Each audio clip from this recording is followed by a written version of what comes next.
আজ আমরা যাচ্ছি ফাইটার দেখতে, কিন্তু আমাদের যেতে হয়ে গেছে একটু লেট। তাই আমরা যখন হলে ঢুকলাম, ঢুকেই দেখছি সিনেমা শুরু হয়ে গেছে। সিনেমা শুরু হয়ে গেছে, তার একটু পরেই দেখছি রিঙ্কি দিদি আর জামাইবাবুও চলে এলো।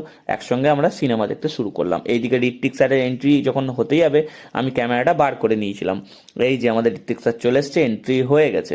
এন্ট্রি হওয়ার পর একটা সেক্সি সিন দেখতে পেলাম। ঋত্বিক স্যারের দারুণ এন্ট্রি, দারুণ লুকস, বরাবরের মতনই রয়ে গেছে ওনার, একদম ওয়ার সিনেমার মতো। তার একটু পরে ইন্টারভেল হলো। ইন্টারভেলে একটু খাওয়া দাওয়া, প্যাটিস, পপকর্ন, কোল্ড ড্রিঙ্কস খেয়ে আবার ঢুকে পড়লাম। তারপরে দেখছি জোরদার অ্যাকশন শুরু হয়েছে। ভিলেনটা দারুণ ছিল, আর মারধর দুমদাম করছিল। তার একটু পরে ঋত্বিক এন্ট্রি হলো, তুলে ছুঁড়ে ফেলে দিল ভিলেনকে।